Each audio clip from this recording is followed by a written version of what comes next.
Like,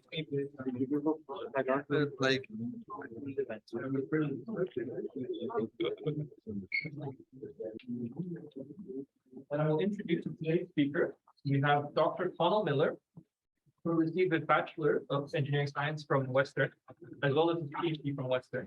Now he's a researcher with the Northern Tornadoes Project. And today he's come to show us all about the work he's been doing. So please, take it away. Great.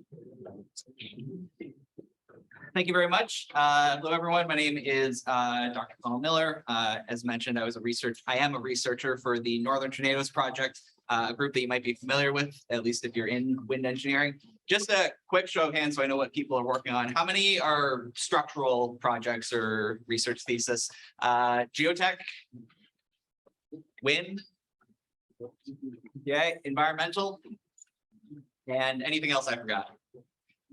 No weird ones. All right, sounds good. So not a whole lot of wind engineering students here, so this might be a new category for some. But what I'm here to talk about today is sort of the remote sensing work that we do and how we can use that to improve our understanding of what damage these severe storms do and how we can analyze it and rate it and potentially get a better sense of what wind speeds are affecting these buildings and how we can improve upon building codes and things like that in the future using this data. So let's see if this works now. There it goes. Tornadoes are obviously quite an interesting topic. They can be anywhere from wind speeds from 90 kilometers an hour to over 300 kilometers an hour. You can get tornadoes of widths that are smaller than this room up to widths that are twice the size of the Western football field. Quite a lot of variability when you take a look at these things. And even still, our understanding of these tornadoes changes from day to day. This thing isn't working, so I'm just going to use this. In fact, it was just recently, like in the last few years, that we realized tornadoes actually form from the ground up instead of from the clouds down. Normally, when you see videos of tornadoes, you see sort of the funnel cloud, and it looks like it's like extending from the sky. But in reality, what's happening is the inflow from the base and the ground is extending up to the mesocyclone in the air, and the tornado actually forms from the ground up. So tornadoes, in our understanding, it's still a very new topic. It's very, very sort of cutting edge of wind research. And tornadoes are sort of a bit of a homegrown specialty here in North America, right? So US obviously gets the most tornadoes per year. They have their famous Tornado Alley, get up to a few hundred tornadoes per year. Canada is actually number 2. Previous studies have shown that Canada potentially gets up to 60 tornadoes a year, but we'll talk a bit more about that later. And the reason why this happens is we have sort of a very, very special weather system that goes on here in North America. So you have warm, moist air that sort of flows upwards from the Gulf of Mexico, as well as cold, dry air that flows from the Arctic there. And then on top of that, you have the Rocky Mountains that sort of creates a low pressure system that travels in from the east. And all of that together basically gives the perfect ingredients to create a tornado. So although Americans like to think when they draw their maps that Tornado Alley sort of stops at the US-Canada border, I can confirm that tornadoes don't require a passport check. They do extend past the Canada border there and affect us in a meaningful way. So again, that should say 1972, not 1792. I don't think they even knew what a tornado was back then. But taking some Environment Canada data from 1972 to 2009, you can see you have quite an area of tornadoes that happens in southwestern Ontario, as well as sort of the bottom lip of the prairies there. However, if you take a look at model tornadoes based off where in Canada we get thunderstorms and lightning strikes and things like that, you can see there's a few discrepancies in areas here. So for example, there's an area here, sort of in the northern area of the prairies. There's an area here, sort of in the Thunder Bay area, and an area here in what's known as the Nickel Belt. So like Sudbury, north of Montreal, that sort of thing, where we should be getting tornadoes, but from Environment Canada data, we weren't detecting them. And the reason is if you take a look at the population density of Canada, nobody lives there. So we rely a lot on people reporting tornadoes to get a sense of where these tornadoes are actually happening. And it's the question of, if a tornado goes through a forest, no one's around to hear it, did the tornado actually happen? According to Environment Canada, that answer is no. We at the Northern Tornadoes Project are trying to turn that no into a maybe, or at least let's try to get an accurate sense of what's going on in these regions. So NTP was sort of formed with the project goals of to capture every tornado in Canada, get a sense of where they're happening, and that sort of thing, as well as improve methods for detection of tornado damage paths, particularly in rural and remote locations. This is where a lot of our remote sensing work comes in, which I'll talk about in this presentation. And finally, try to influence public awareness, building construction practices, and hopefully tornado warning accuracy and timeliness in the future. So what this talk is going to cover is three things. Number one, how NTP captures remote sensing data. So talk about how we use satellite, aircraft, and drones to get the data that we need to get. Number two, how we're making that data available to the public, especially for you wind engineers. All our data is open access. You can go to our website and get data as it's coming in. So all the data from this year is already up there. So maybe you can use that in your projects if you need sort of historical data or things like that. And then finally, what we're doing in-house with this remote sensing data to improve our analysis of severe storm damage. And the reason why we need to improve our analysis of the severe storm damage is, well, there's the NTP team. I forgot I had the slide in. This slide's really old, so there's lots more people now. I think we have over 25 full-time staff and PhD students and master's students working for us. We also have collaborations with Environment Canada, the Weather Network, Instant Weather, as well as insurance agencies.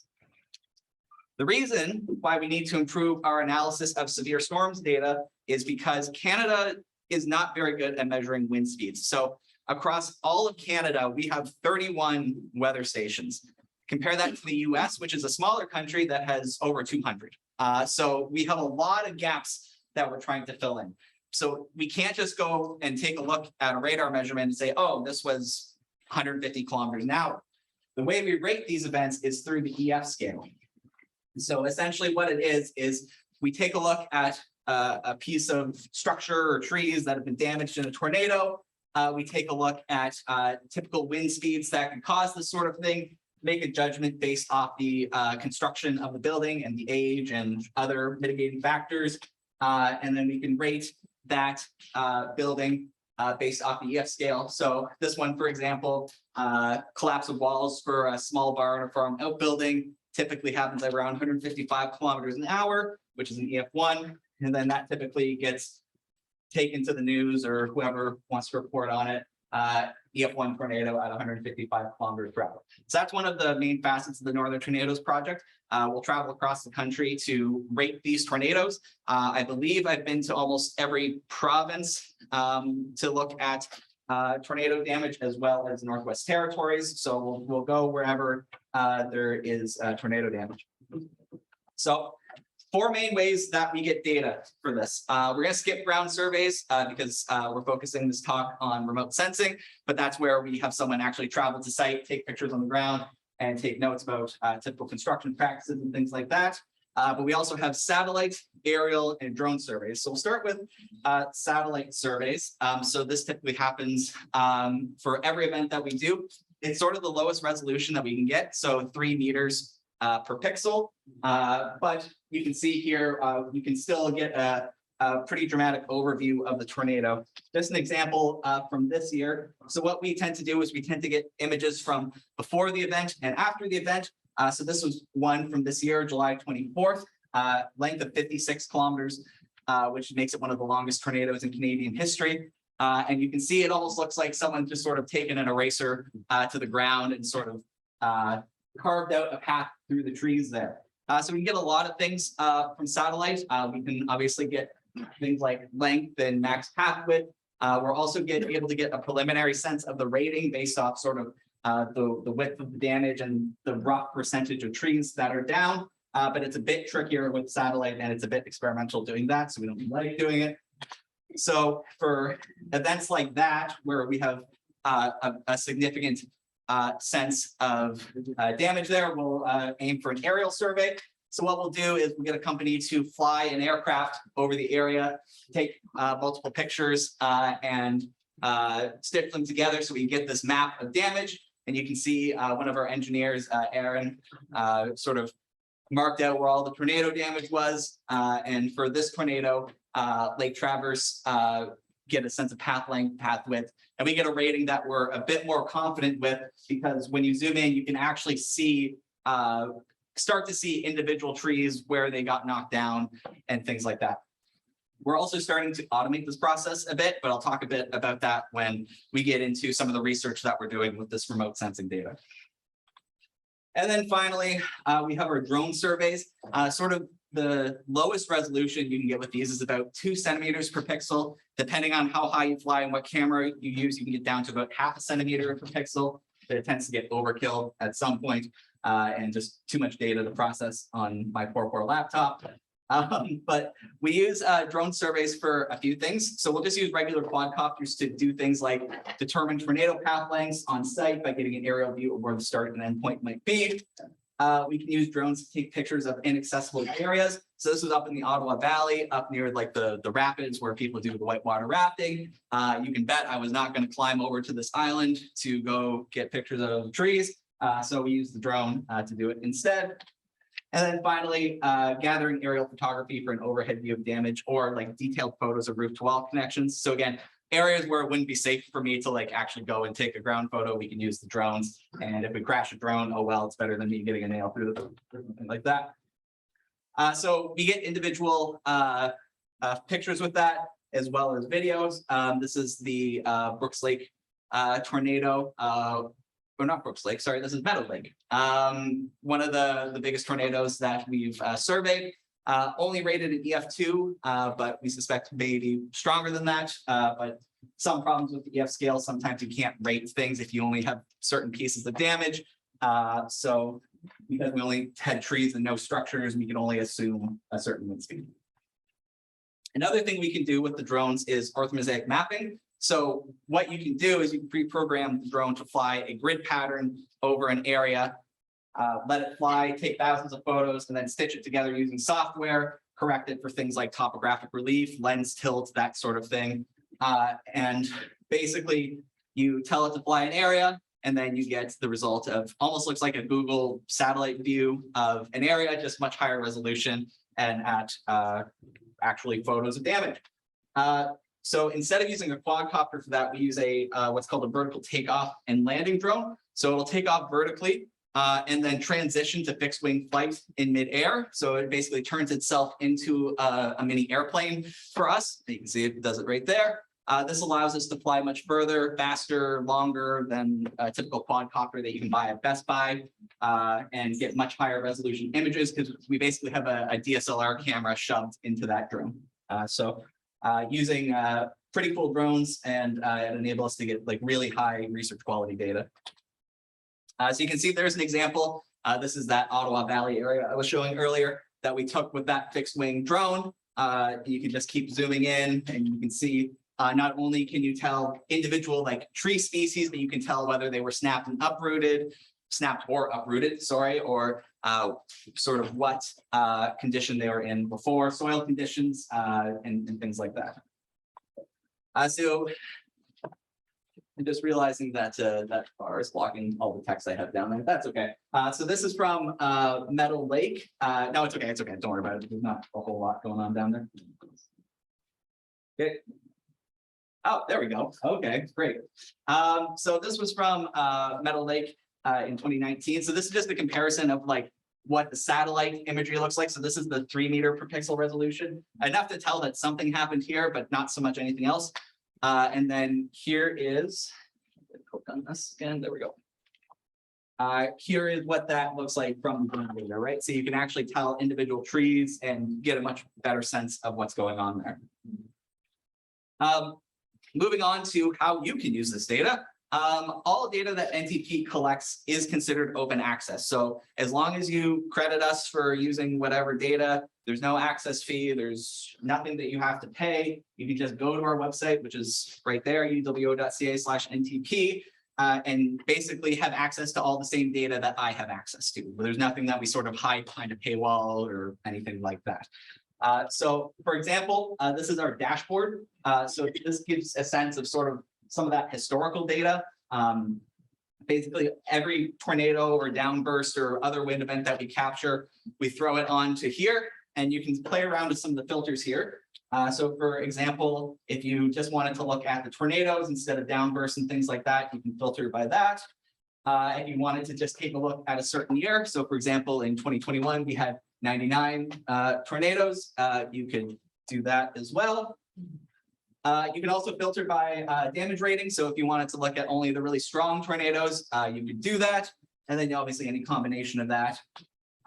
So for example, you can start to see some really cool trends here. So last year, people kept asking us if it was a busier year than usual, because there seemed to be a lot of tornadoes that made the news. So when we went to go look at it, so these are the severe, so EF2 plus tornadoes in Ontario in 2017. So you can see we only had 2 in 2017, 6 in 2018, 1 in 2019, 4 in 2020, but in 2021 we had 17.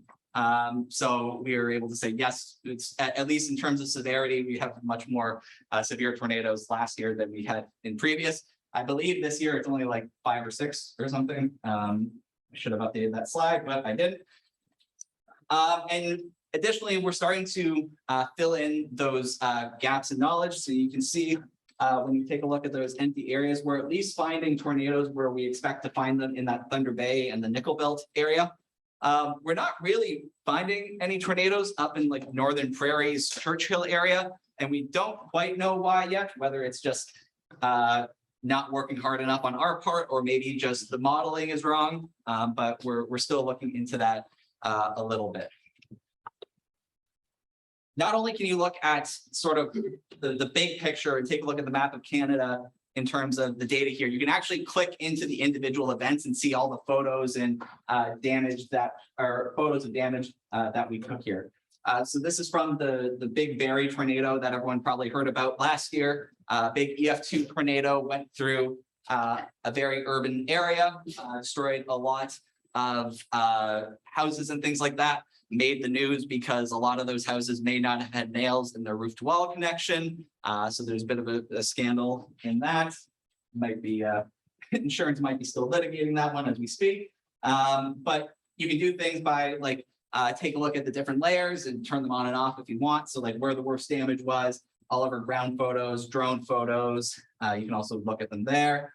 This just gives an overall summary of the event, instructions on how to download the data. And then you can take a look and just like zoom in and see, okay, here's an orthomosaic map that we took with the drone there. You can keep zooming in and see all the damage that was done there. Or maybe you want to click on an individual drone photo that was taken. You can click on it and blow it up on your screen there. And again, very high resolution, so you can really see what's going on there.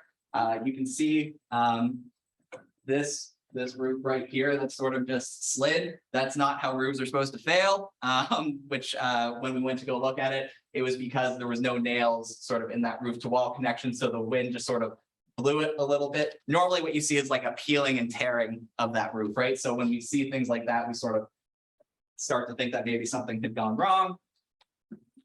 You can also take a look at the ground photos here.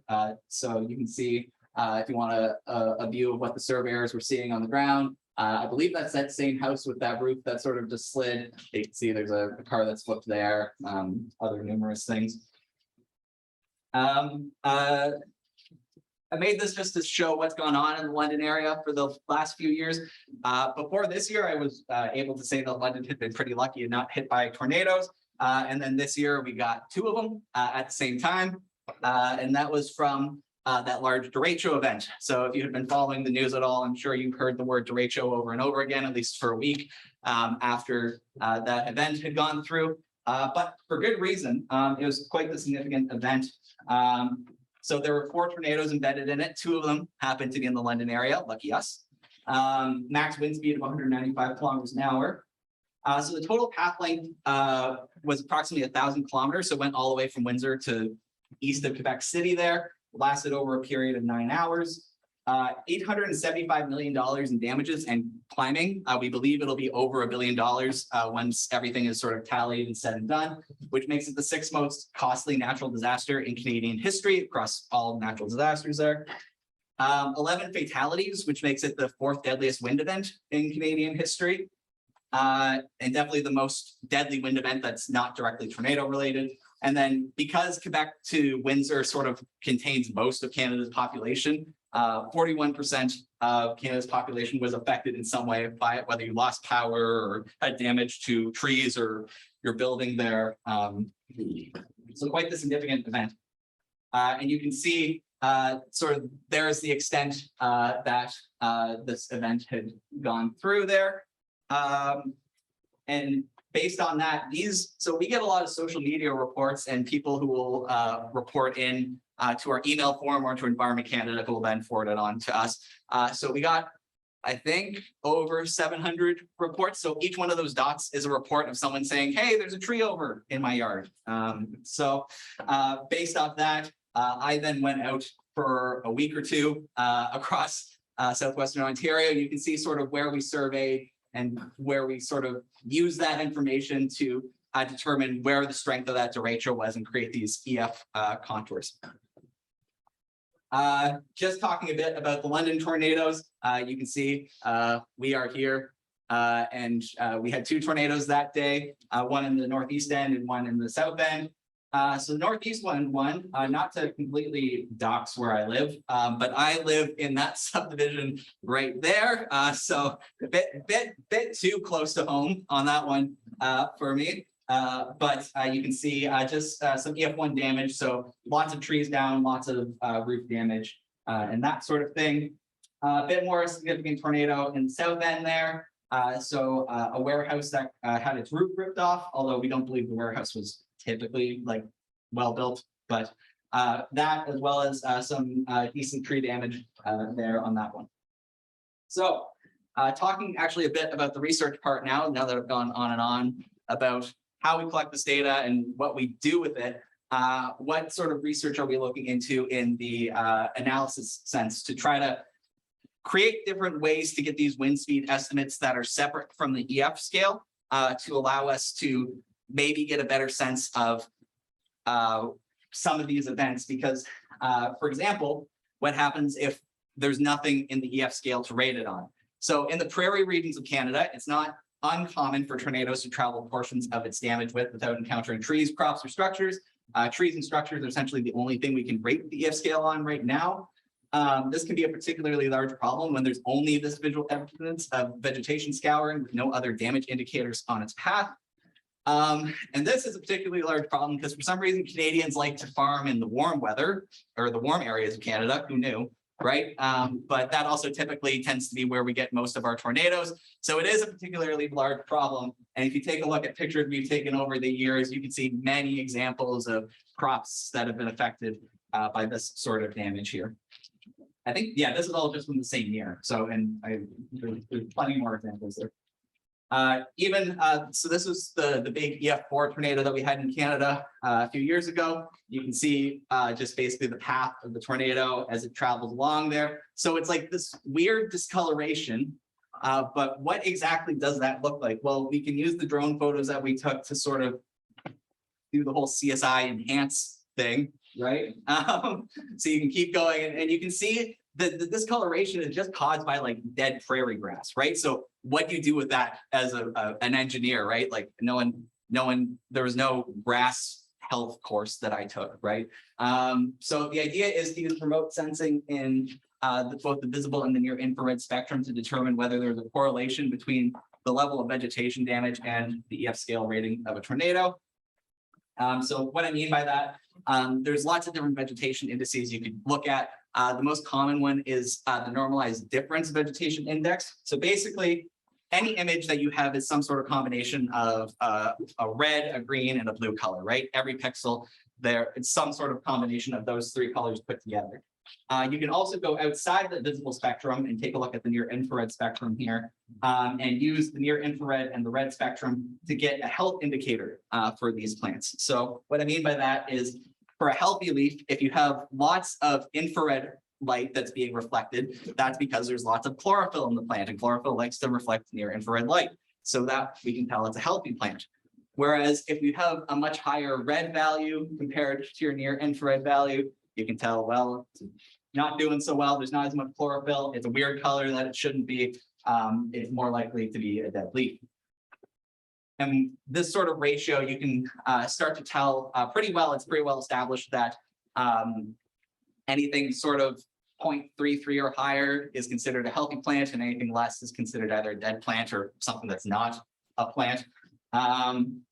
And we have a master student that's working on this now, Fahim, and what you can do is basically take the satellite imagery, calculate what the NDVI is, extract the tornado path, crop out anything that doesn't make sense there, and do some spatial averaging to get values for how much this NDVI, this vegetation index, is decreasing as the tornado has gone through, right? So if you do an NDVI percent change, you can see from that Alonsa tornado, there's sort of the same thing I showed you before, but as a factor of plant health. So that red area is showing, I think it's about minus 50%, like a 50% decrease in vegetation health in that area. So obviously much impacted there.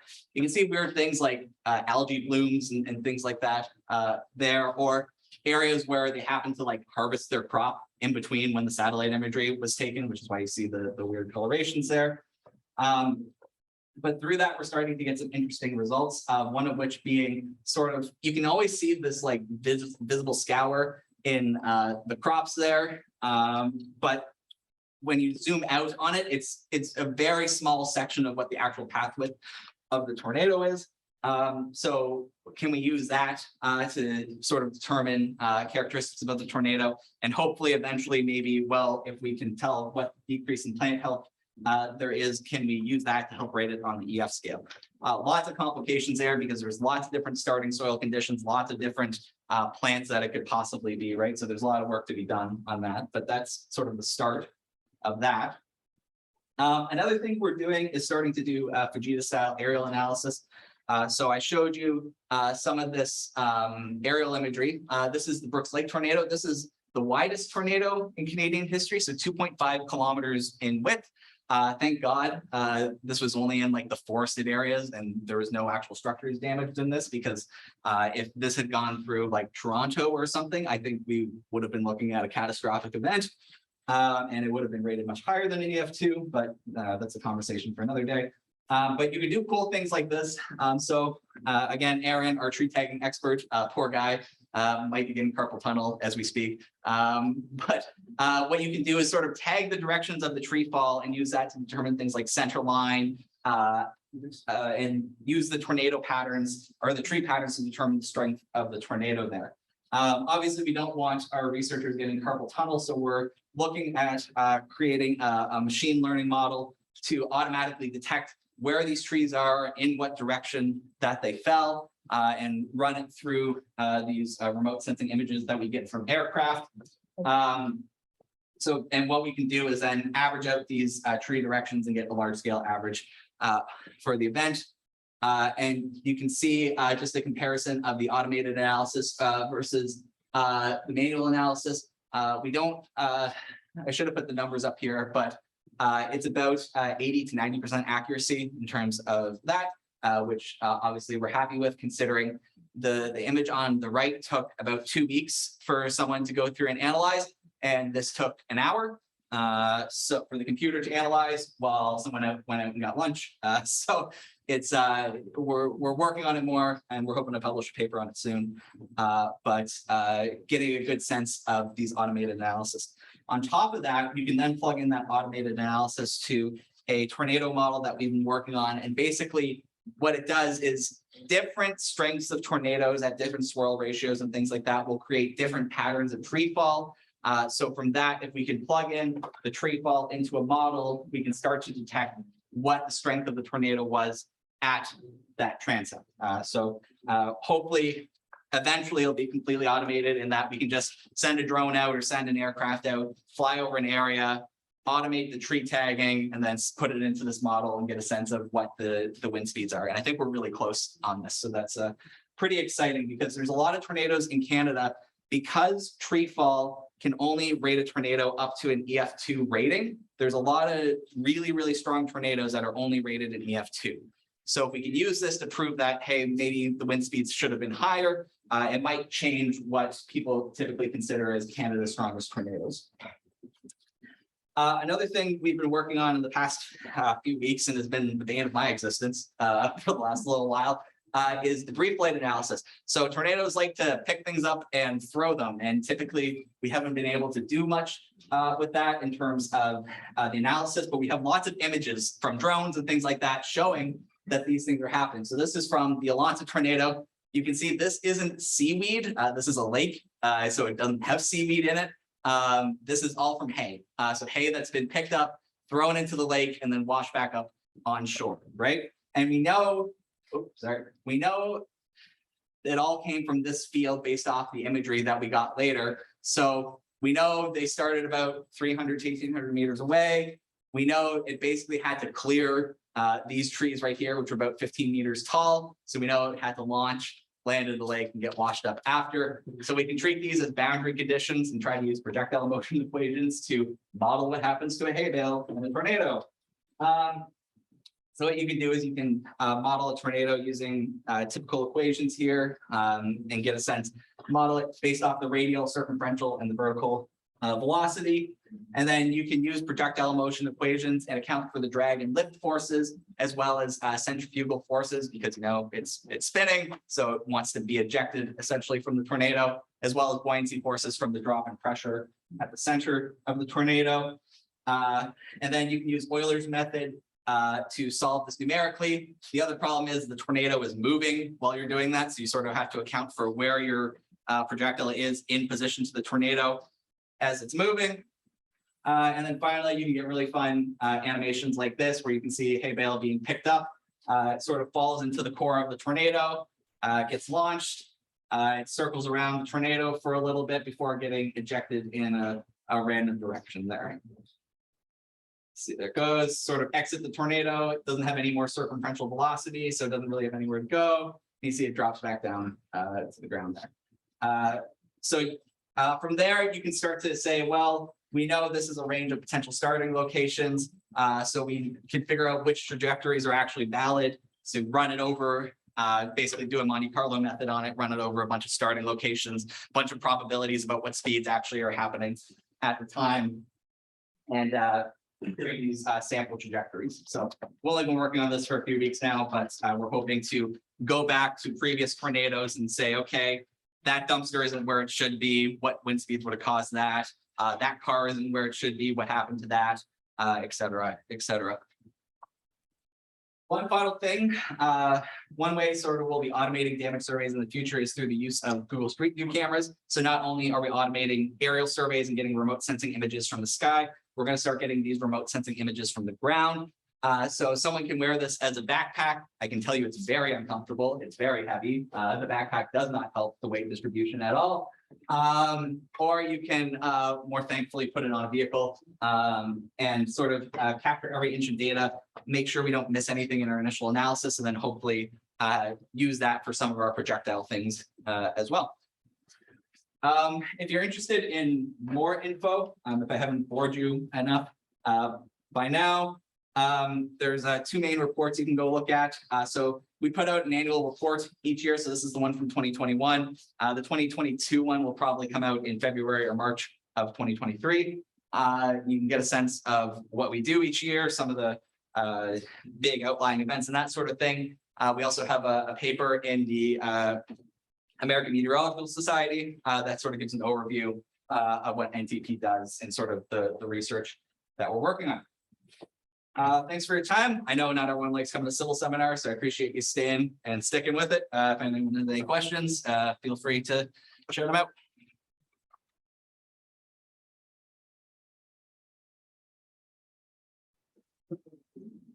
Questions? Yes. Where do you source satellite data?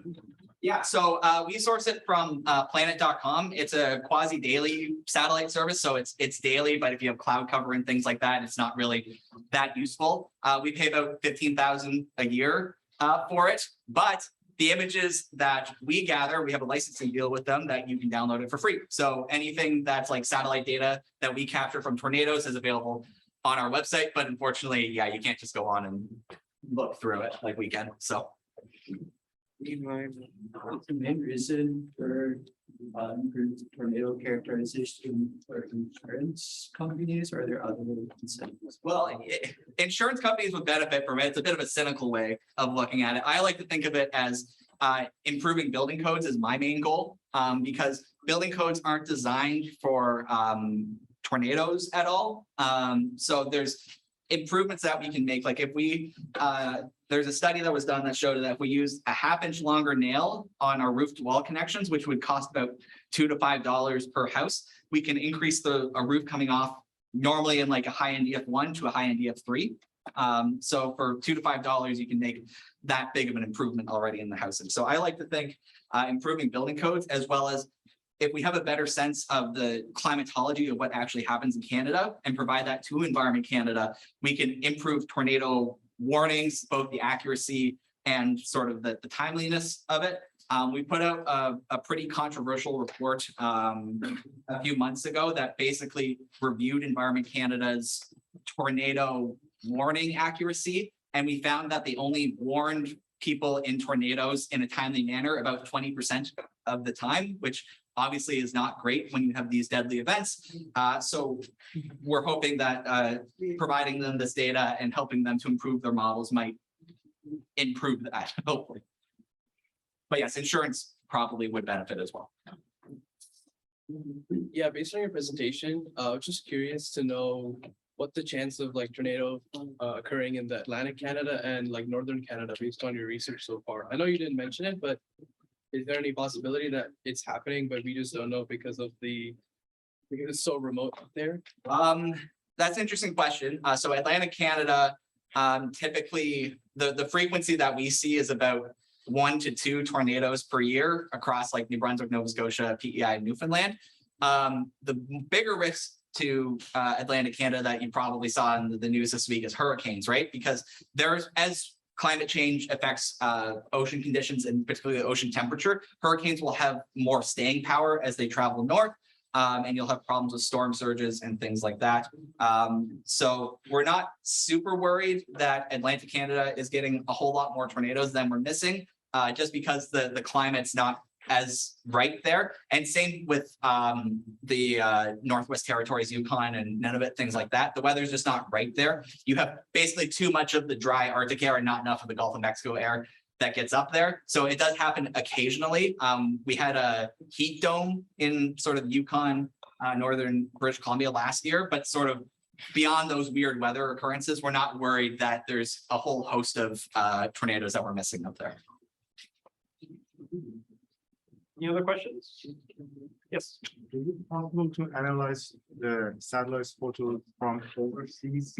Sorry, is it possible to analyze satellite from what? Overseas. Overseas. Yeah. So yeah, Planet is a global satellite service. So yes, we could analyze that. Actually, Planet interestingly made the news because they were providing satellite images of Russian troops during the current Ukraine crisis there. So yes, they do capture global satellite imagery. We are very focused on Canadian tornadoes and Canadian weather patterns. There's plenty of people in the US doing the thing for the US. There's plenty of people in Europe doing that sort of thing for Europe. But we're sort of the only organization that's doing it for Canada. So we're sticking to that. But it does exist.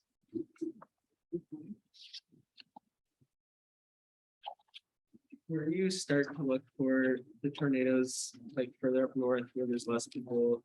Like, is that what your remote sensing is trying to? Yeah, so we do have some radar up there. So if we suspect a thunderstorm that could have produced a tornado has gone through there, that gives us the indication to go look.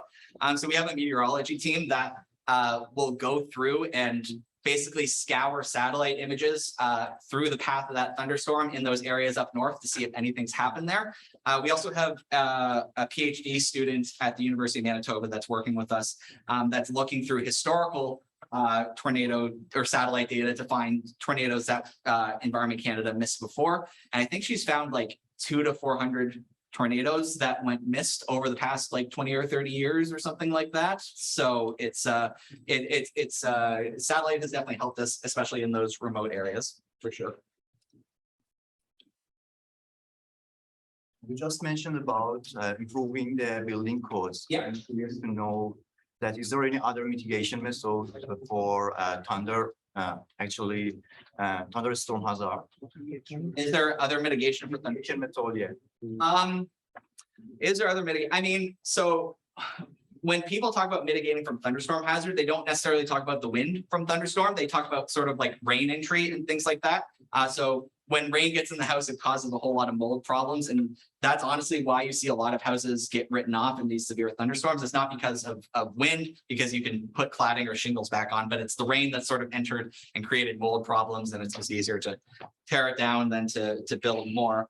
But there's starting to become guidance for what's called severe weather. So it does include thunderstorms as well, and things like downbursts and derechos and other things that aren't necessarily tornadoes, but just severe wind events. And it's starting, the problem with building codes is that each county has their own building code, right? And a lot of them base it off National Building Code of Canada, but it's up to individual counties like Middlesex County or the City of London and things like that. So to change the building code across Canada, you have to do county by county by county by county to change it. So there is 1 or 2 counties in Canada that have currently implemented these designed for tornado guidance. There's also some builders, like there's a builder in St. Thomas that just out of his own interest, I think, just built a subdivision to these improved tornado and uses it as a marketing thing. So I hope we see more of it. But it's going to be a challenge to go through county by county. Last question. You ever been lucky enough to have a drone in the air when a tornado passes by? No, I have unfortunately I value my job, so I don't want to lose a couple $1,000s worth of research money by flying a drone into a tornado. I have chased storms before, not successfully. I have not successfully found a tornado yet, but there's plenty on the team that sort of go out and do these storm chasing things. Not that really helps us with like tornado damage analysis and things like that, but it's fun to do. So a lot of us do it as a hobby. All right, let's once again thank Dr. Miller for.